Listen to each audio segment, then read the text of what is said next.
भ्रष्टाचार के आकंठ दलदल में डूबी रही।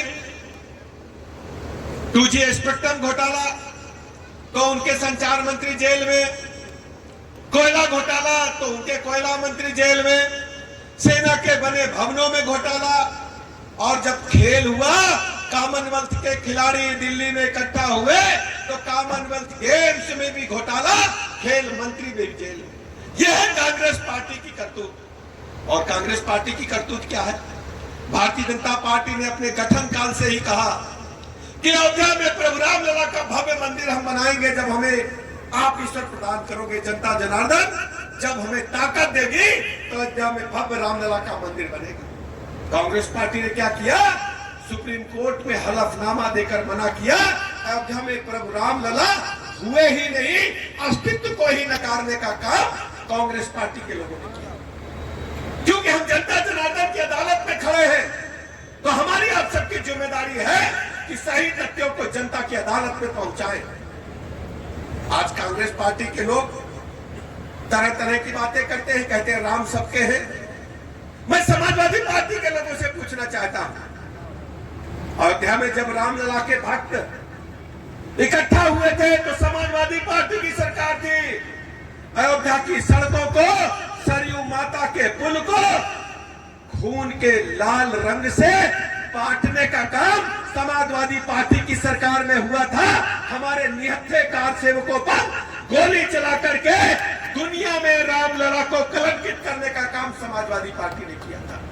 आज समाजवादी पार्टी के लोग कहते हैं राम सबके हैं, लेकिन आपसे हम पूछना चाहते हैं कि जनता के बीच में जाकर के हम इस बात को बताने का काम करेंगे कि सनातन धर्म पर जब जब चोट पहुंची है तो यही सफाई ने पहुंचाने का काम किया है, यही कांग्रेसियों ने पहुंचाने का काम किया है। आप सनातन धर्म पर जब भी चोट की बात आती है, चाहे दक्षिण से बात उठे, चाहे पूरब से उठे, चाहे पश्चिम से उठे, कांग्रेसी गठबंधन के लोग हमेशा यही कहते हैं कि सनातन धर्म के लोग ढोंडी और पाखंडी होते हैं। तो जनता जनार्दन की अदालत में हम लोग जाएंगे और जनता से आशीर्वाद मांग करके कहेंगे कि भव्य मंदिर अयोध्या में बन चुका है और ये वही लोग हैं जो हमारे आराध्य के अस्तित्व को नकारने का काम करते हैं और अयोध्या की धरती को खून से रंगने का काम करते हैं। दुनिया भर में भारत माता का परचम आज आकाश की बुलंदियों की ओर, सब लोग मोदी जी की चर्चा करते हैं। ये केवल मोदी जी का सम्मान नहीं, हिंदुस्तान के 140 करोड़ लोगों का सम्मान। कांग्रेस पार्टी का मैनिफेस्टो जारी हुआ, हम सब लोगों ने भी अखबार में पढ़ा होगा। कांग्रेस पार्टी ने अपने मैनिफेस्टो में कहा है कि हम आपकी पैतृक संपत्ति को जब्त करेंगे।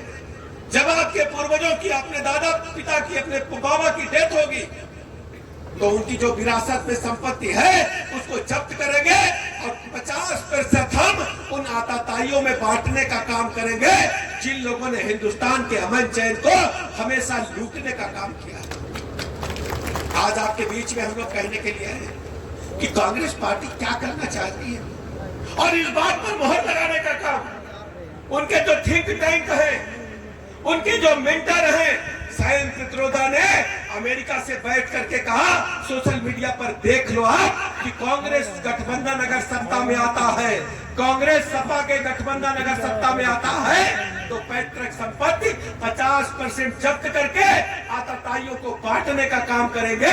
ये कांग्रेस पार्टी ने अपने मैनिफेस्टो में कहा है। दूसरी तरफ समाजवादी पार्टी है। समाजवादी पार्टी कौशाम्बी के अंदर या पूरे प्रदेश में हम लोगों ने 1 डिस्ट्रिक्ट 1 प्रोडक्ट किया है। हर जिले में कुछ विशेष उत्पाद है, जैसे अपने यहाँ का केला, कौशाम्बी का केला पूरे भारत में मशहूर है। सिद्धार्थनगर का काला नमक चावल पूरे देश में मशहूर है। अलीगढ़ के ताले पूरे दुनिया में मशहूर है। रामपुर की वायलिन संगीत बिखेर रही है। पीलीभीत की बांसुरी और अमरोहा की ढोलक, मुरादाबाद का पीतल उद्योग, लखनऊ की चिकनकारी पूरी दुनिया में मशहूर है। भदोही का कालीन। लेकिन जब सपा सरकार आती है तो 1 डिस्ट्रिक्ट 1 माफिया देने का काम करती है। कौशाम्बी में भी माफियागिरी चलती थी। एक एक गाड़ी में 10-10 बंदूकें भर करके गुंडे चलते थे। कोई सड़क, मकान, दुकान चौराहे पर खाली पड़ा है सड़क पर तो यही सफाई गुंडे उसे कब्जा करके सपा का झंडा लगाने का काम करते थे। लेकिन 2017 के बाद से सब कुछ बदल चुका है। जब से भारतीय जनता पार्टी की सरकार बनी है, योगी जी की सरकार बनी है, गुंडे बदमाश माफिया प्रदेश छोड़ करके चले गए हैं या जेल में चले गए हैं। कुछ माफिया तो कहते हैं जेल में भी पेंशन है, अब जेल में भी सुकून नहीं है। यह है भारतीय जनता पार्टी की सरकार, जो गरीबों की सरकार है, आपकी जनता की सरकार। हमें अच्छी तरह पता है उत्तर प्रदेश में कोई आना नहीं चाहता था। आज उत्तर प्रदेश का चतुर्मुखी विकास हो रहा है, औद्योगिकीकरण हो रहा है। दुनिया में सर्वाधिक मोबाइल बनाने वाली फैक्ट्री आज उत्तर प्रदेश नोएडा में लगी है। 10 लाख करोड़ से अधिक के पैकेज साइन ही नहीं हुए, मोदी जी ने उनका ग्राउंड ब्रेकिंग सेरेमनी करके बड़ी बड़ी फैक्ट्रियां भी लगाने का काम किया है। आज ब्रह्मोस मिसाइल डिफेंस सेक्टर में उत्तर प्रदेश आगे बढ़ रहा है। ब्रह्मोस मिसाइल लखनऊ में बन रही है और बुंदेलखंड में डिफेंस कॉरिडोर बना है। हम लोग सड़क पर निकलते थे, आप लोग भी जाते होंगे, लोग कहते थे इंडिया मार्क का नल लगवा देते तो अच्छा हो जाता, गर्मी में पानी बच्चों के लिए अच्छा हो जाता। याद है आपको? मोदी जी से पहले किसी ने नहीं सोचा। आजादी के 75-70 साल बीत गए, मोदी जी ने पहली बार घर घर नल से जल पहुंचाने का काम शुरू किया है।